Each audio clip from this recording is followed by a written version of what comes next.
Hi, I am Lorena, a recovered people pleaser, a wellness coach, a fitness trainer, and a single mom of two who have figured out how to stay fit while juggling a very busy career and a packed schedule. And today, I'm going to do a video that I've never done before since having my YouTube channel, which is sharing my body fitness transformation here, in the hopes that you get to know all of my secrets for my fat weight loss, building muscle, gaining fitness throughout motherhood, and building a solid mindset.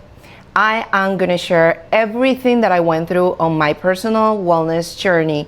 And this video is going to be very important because I'm not going to leave anything else behind. I'm going to share it all. Let's get started, because this is going to be one of the best videos that you can watch if you are looking for an inspiration, a motivation, and a reason to start today. Not tomorrow, not in January, not on Monday, today. My fitness body journey started in my 20s. In my 20s, I was really not into fitness at all. Actually, I dreaded the gym, I dreaded the exercise. I remember having a PE teacher telling me, you should run, you're good at this. Because whenever we were doing the warm-up or just the laps around the volleyball court, I would do like 10 laps to the other girls while they were chatting, and I really enjoyed to kind of run and do the movement thing. But I was very uninterested. I was more interested in parties, in smoking, in drinking alcohol and doing all that stuff. So I never really paid attention to exercising in high school or to do any type of sports. I was playing basketball and volleyball here and there, but nothing really major. I also remember I did some gymnastics, but it wasn't until I started university years on my 20s when I started gaining some weight. And back then I was weighing 148 pounds-ish. I remember feeling very heavy. I remember feeling bad about myself with a lot of fat and just overall very unhealthy. I remember partying every single day, drinking a lot of alcohol, smoking a lot too, and not doing any physical activity whatsoever. Now, I remember telling to myself, like, you gotta work out. You gotta change this. I didn't feel comfortable in my clothes whenever we go out dancing to a disco or something. I was always trying to hide my body. I was definitely not confident with dating boys, or even socially very awkward, I would say. I started going to the university gym in hopes I could lose some weight, but I found myself in a very dark place. I felt judged. I felt like every other girl was watching at me. I thought that the coaches were judging my positions and what I did and what not. I was trying to follow the advice of online coaches who were very restrictive and told you to do HIIT workouts and to do all of these crazy things, right? During my 20s, I had a sinus operation, and that operation was very drastic. I remember not eating very well after the operation. I remember losing a drastic amount of weight. Thinking back then, I just took that moment for the perfect excuse not to eat anything, because obviously it was a very drastic surgery and it required me like a lot of liquid during the recovery. During that time of my life, I lost a lot of weight, and I really liked it because I started looking myself at the mirror like I was very thin, and now I have lost all of the unnecessary weight that I couldn't for years, going to painful routines at the gym and just being awkwardly at that gym, being stared at, and all of this. For me, this was like a magic pill. This surgery that I had immediately gave me that high, that dopamine, and that weight that I wanted it so much. And I changed my whole wardrobe, but Even back then, now that I think of, I remember feeling very, very insecure of myself. It turned out into very, very thin, not strong, not able to actually look good, but look very, very skinny. And even though I liked it because I was thin, it wasn't really what I was looking for either. I was very, very unhappy with myself. In my 30s, I was already married and I started being more conscious about what I wanted. I remember doing HIIT workouts that made me throw up and thinking that was okay.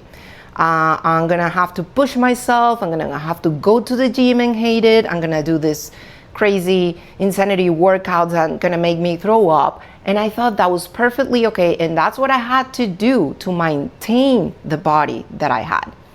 But everything switched the minute I got the news I was pregnant with my first daughter.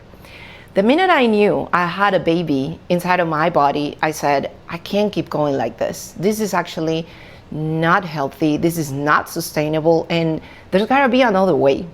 This cannot be how I'm going to live for the rest of my life. Just watching the calories, doing crazy shit meals, feeling guilty about what I eat or I don't eat, throwing up after workouts, and calling it healthy and calling it good for myself. This was my very first wake-up call moment. I started doing prenatal yoga as a way to kind of give myself a space and to relax and to meditate, as if I was thanking my body for all that it did, especially being pregnant. And I started connecting with that. I started looking into healthier food that was sustainable, things that I could eat and they were good for the baby and for me. And I started drinking smoothies, eating more wholesome foods. Like 80% or more of my food in my plate was wholesome food. And then I started changing the whole mentality about all or nothing and cheat meals and going on a weekend and going crazy with the burger, pizza, and ice cream and all of these things, and just give myself a little space to enjoy one dessert here and there, but also being very aware and conscious that what I was eating was most of the time wholesome food and plant-based food. And I was able to eat chicken, meat, eggs. I was not doing any restricted crazy diet that I used to do in the past. I went through paleo in the past, like keto, all of these low carb crazy diets. They were not sustainable and they pushed me into a mindset that was very toxic and that I needed to get rid of, especially being pregnant. I was able to hold this during my whole pregnancy. I had a very, very healthy pregnancy and I was able to have my baby, no complications, natural delivery. Everything was so good and I started feeling really, really good about myself and my body, even though I have gained weight, normal weight, during my pregnancy. A lot of online trainers don't tell you this. Losing the weight after the pregnancy, after having the baby, starts before the pregnancy, not after. And what I mean by this is that before pregnancy, you got to prepare your body to be nourished, to eat good, to move, to have all of these things in place. So when you get pregnant, you are able to follow through. And then when you have the baby, you are able to bounce back softer, nicer, and nourish your body. That's what it is about. And that's exactly what I did. After I had my baby, I was motivated to start working out again, this time from a very different perspective. I wanted something that I could do to have my own space, my mind, body, and spirit connected, and something that it was good for me and the baby. And the only thing that I could think of was running with the stroller, because I didn't actually have more time or a long time to be without the baby back then. I bought a running stroller and I started jogging. I started first walking and then progressed into jogging with my baby. It became quickly my thing.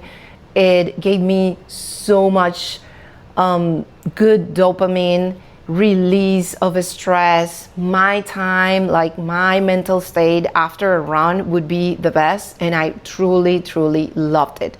I started seeing how my baby was enjoying it too. She was sleeping throughout my runs, and we were just connecting very, very well and different while I was doing that with her.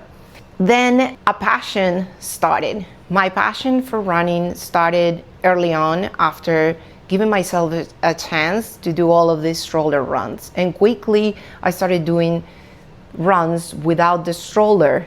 And quickly I realized that I needed more strength in my pelvic floor, in my body, to keep doing what I loved the most, which was running.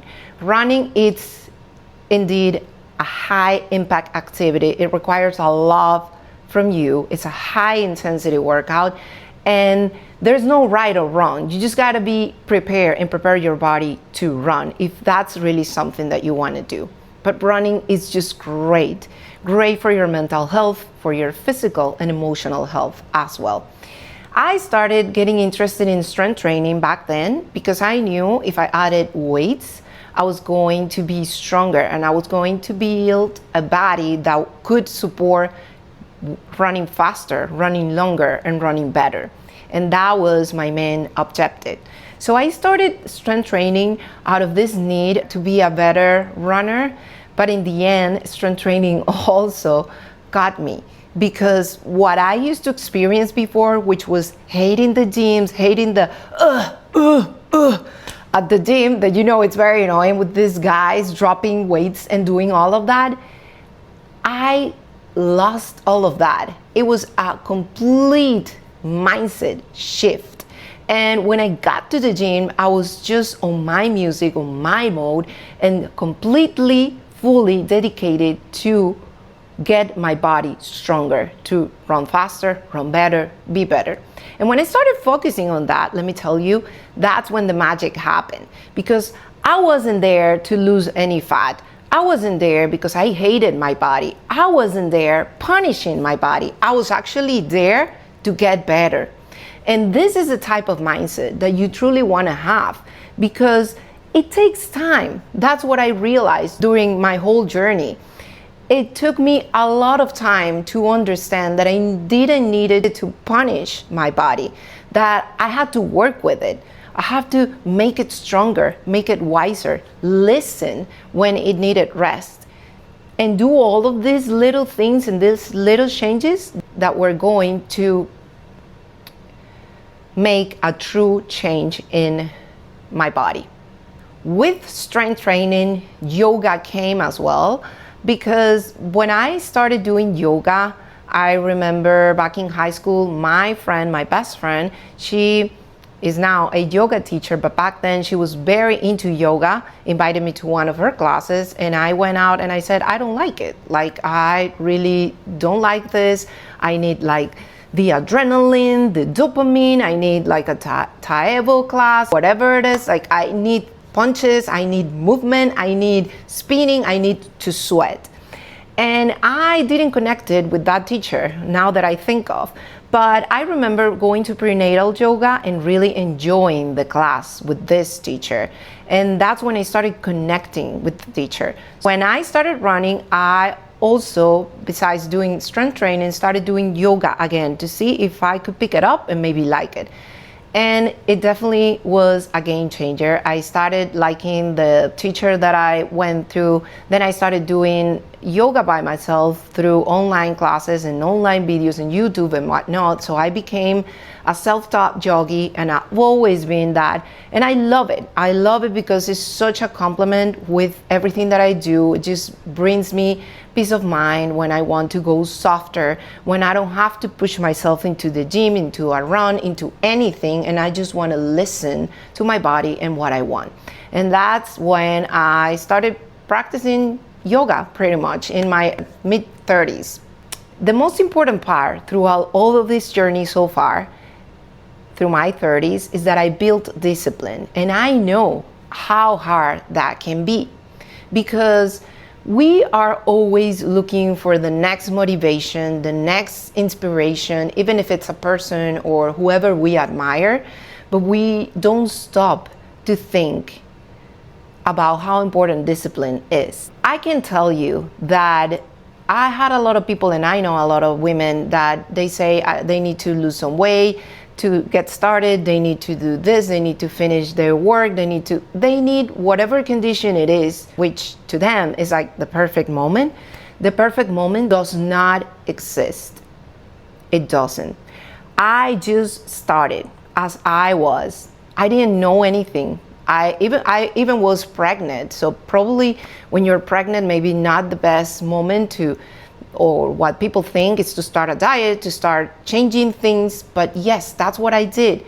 You don't wait until any condition happens to start your journey. You just start very small, and that's how you compound over years. And a lot of people that I know just get trapped into the vicious cycle of starting over a trendy diet, a trendy workout, the next pill that they're selling to you, set bound, whatever it is, like all of these things that they're selling you to lose weight quickly. And yes, even though they might work, you're gonna go back to your previous weight or even more, because that is not sustainable. Ozempic, all of that stuff is not really sustainable, and it's gonna cost you more time down the road. Time is the most valuable currency that you have. That's why I've discovered that you just have to start. You have to start compounding and start taking consistent action. That's what I did. And what did I notice? I noticed that I built discipline. I noticed that I built self-love. I noticed that I built self-esteem. And that's something that no one can take away from you. You build character. You start trusting yourself, because the more you do what you said you were going to do, the more you trust yourself, right? And yes, it's like imagine you have a date with your friend and she doesn't come, and you'll be very upset. Oh, well, why did she did this? Like, why did she left me here? She didn't tell me anything. But sometimes we do that with ourselves when we said, oh, tomorrow we're going to work out, and we left the clothes and we do everything, and then in the morning, that bed is so warm and we just want to snooze the bottom, and we do, and then we forget about our compromise with ourselves. Why don't we get upset with ourselves when we do that to ourselves? If other people do it, we get very upset, right? And yes, it's a little bit of changing and swifting that mindset into thinking, no, this time I'm going to put myself first. During my 30s, the pandemic hit, of course. We were all doing these workouts at home. We were just trying to do what we were told that it was the safest way to go. I remember that running every day was a non-negotiable for me. I got even more disciplined. I remember eating so good inside my home, wholesome food, cleaning everything. Like, we were just so worried about the pandemic and the possibility of getting the COVID and all of this, that I got even more consistent and more disciplined with my routine and everything that I was doing. And as a result, I really turned it into a second nature. As I always say, you just start by trying to make it a habit, and then you make it something that you really want to do because it feels good and you wish you could do it. And I'm not gonna lie, like, not every single day you want to do it every day, but every single day that you actually do it, even when you don't want to, you feel so good. And that's the feeling that I kept coming back to, that feeling of that reward of satisfying myself, of doing what I said I was going to do and keeping the promises that I made to myself. That was the most rewarding journey of all, being able to keep going and to keep doing all these things while being a very busy mom, homeschooling back in the pandemic, having to run the house and do everything around the house, doing everything for the kids. It was very overwhelming time, I remember it, but also very satisfying to be able to do all of this for myself. Because as I always say, it's like when you go into the airplane, you gotta put your mask, your oxygen mask first in order to help the person next to you. That's what motherhood is for me. I have to be able to be good and feel good to be a better mom for my kids. And after the pandemic, this is a time that I really got very, very fit. I remember I was able to qualify and race the Boston Marathon in 2021. I trained myself to qualify for the Boston Marathon, and I also was featured at the Bob Sugar Fitness magazine for holding a 21-minute plank. I was way all in, very consistent and disciplined. And I got to run a lot of the times that I feel very proud that I did, because that was a goal that I had for a long time. Then after that, in 2023, I got divorced and my world just crumbled and fell apart. It was a very emotionally draining situation, of course. It impacted my family, my health, my way of living, my mental health, everything that I was doing. And I remember thinking that all of this discipline and this resilience that I've built throughout the years with running, strength training, yoga, and all of my fitness journey truly helped me to stay good mentally, because it was definitely a challenge. I remember days when I went for a run, because I tried to push myself to run, even if it was like for 1 mile, 2 miles. 1 mile felt like a marathon to me. I couldn't give steps. I remember having panic attacks during my runs and thinking I was gonna die, and started crying on the floor and trying to hold myself accountable, go back to my center, breathe slowly, and try to find a calm place from where I could stand myself and start walking again. And that is the strength that I got from this moment of my life, that it was so crucial and also so impactful. I believe that whenever we go through life transitions, we learn a lot. And I definitely learned a lot about giving my body permission to slow down, doing other things, doing meditation, taking a step back from the hustle, from all I have to do, to actually realize that it was okay to just meditate, just go back to my center. I did a lot of yoga, I did cold plunges, I did breath work, and I started doing all of this healing work that it took a lot of time for me to connect with my nervous system, with my body, with what I wanted. I know that on this stage of my life, I was able to realize that there was a moment back there where I was running to prove my worth. I was, even though I thought I wasn't. And as I said in the introduction, I am a recovered people pleaser.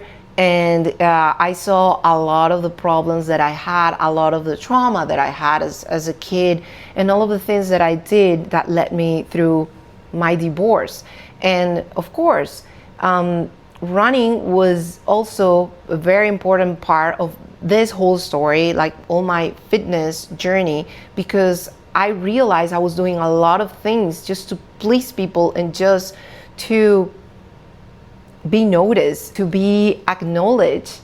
And I realized that I didn't need anybody else's validation but myself. And that was something so powerful. I do believe that we as women, as we go to body transformations, we gotta be very clear in our why. We cannot go in through a transformation journey thinking that we need to do it to prove somebody else our worth, to prove that we can, or even for validation, because we want people clapping outside that, oh, you did such a great job. None of that truly matters if you don't see the value that you have within yourself, that you already have it, without the body, without the apps, without all of this craziness. So that's what I literally learned throughout my healing journey on 2023 to pretty much all 2024, where I started running marathons for fun and races without the pressure of accomplishing a PR, a time, something that it was like a proof that I was very good. No, I was already very good, and I was very good the minute I decide to stand up from the floor and give one more step when I actually couldn't even do that. And when I started being a single mom and working on myself, working on my healing, being a conscious parent. Also, I realized throughout all this stage in my life that I had a very bad relationship with alcohol that I kept ignoring during my whole life. I think I spoke a little bit about this on my 20s when I was telling you that I was drinking a lot in college and university years and not really paying attention to what was going on and eating whatever. During my 30s, pretty much the same. And then I had my daughter. I always kept coming back to drinking when it felt comfortable because it was my coping mechanism. During this healing journey and this essential part of my wellness journey, I realized that I was using drinking to avoid my feelings, to avoid my insecurities, to avoid how I felt about a lot of things. And it was definitely abusive. Not good. I wouldn't say that I would drink every single day, but it was definitely hurting me, and I didn't have a healthy relationship with alcohol anymore. I started drinking less and less. I didn't enjoy it anymore, up to a point where I don't drink anymore. I've been sober for almost a year now, and I don't really enjoy it anymore. I don't do it because I have to. I just don't see the pleasure. Every single time I have alcohol, I feel bad after I have it. I stop it completely. And as I always say, there's no need for me to have alcohol to be fun. Honestly, I can step into tables on a karaoke night and sing the whole night without alcohol. That's me. I don't need alcohol at all. And yeah, that's a very important part of this story that I want you to know, because I know how addicting some things that we are using can be. For example, drinking, drugs, doom scrolling. There are multiple things that nowadays we are using to escape the reality, not to face whatever we're feeling, whatever we actually need to work on. And that's exactly what I would advise you not to do. And by this, I'm not saying you need to quit alcohol right now, but yes, you need to be aware of the effects of alcohol, and you need to think if it's contributing to your health goals or not. And if it's not, then it's something you need to negotiate with yourself. I am now down to 130 pounds. I was able to lose 18 pounds after, being on a very bad place in my 20s, feeling overweight, feeling disgusted with my body, to somebody who looks herself at the mirror and I do not only look pretty dang good naked, I just feel amazing at 44 years old. I feel full of joy, energized, and ready to tackle about pretty much anything, even being a single mom, which takes a lot of my time, energy, and support for my kids because I love them. And the only way I've been able to manage to sustain this, it's very, very simple. Now look at me. I said simple, not easy. It's not gonna be easy. Don't expect it to be, but it is pretty simple. In order for you to lose the weight, you just gotta be on a calorie deficit. It's pretty simple. And then you have to do the right things. Eating 80% of the time wholesome food and doing some sort of exercises. And the most fascinating part to me is that, of course, running is a high intensity workout. So I started with that and it helped me a lot. It built me out the body that I have, because I was able to then go jump into strength training, yoga, and doing all of these things. Now you don't need to run. You can literally just walk and it is just as effective. I run because I like it. I'm a marathon runner and that's my passion, but you don't have to if you don't want to. My point is that you definitely need the strength training. Strength training, it's been all over multiple studies. It's what's going to give you longevity, and in time it's what's going to help you build muscle and get your body stronger. That's why it's so important for us women. Strength training is something that I really appreciate, and I keep doing 3 times a week, and it gives me the best results. And you know what? You don't have to train 1 hour every time you train. It's totally okay. Even 15 to 20 minutes of this training, it could totally change your body and your life. This is my whole journey story for my body transformation. I've learned so much. I made so many mistakes. I was that girl eating poorly, restrictively, vomiting after workouts, and now I'm just really proud that I can be that woman that teaches my daughters how to eat, how to have a full plate. I'm always talking about the protein, the carbohydrates, the vegetables, the fiber, and the good fats in the plate. And this is something that really made the whole difference in my journey, and I know it can make a lot of difference in your journey too. I hope this video was helpful. I hope you can learn from all of my mistakes, from all of the tricks and secrets that I just shared here with you. And I really truly hope that it doesn't take you 13 years like it took me to realize all of the things that you need to do. You just need to start. And I am here on this channel to motivate you, to inspire you to start. Even if it is 15 minutes per day, you just have to start, and you'll see how you can change into a better woman, the woman that you want to look at the mirror. And you can make this a lifestyle. It doesn't need to be restricted. You don't need to hate it. You don't need to look at it as a chore. You just need to see the limitless potential that you have. That was all for today. Thank you so much for staying here and for listening to my story. And I hope to see you in the next video. Don't forget to like, subscribe, and share with your friends if you got inspired. If you want to start something today, we need more people spreading the message that this is simple. Again, not easy, simple. See you in the next one.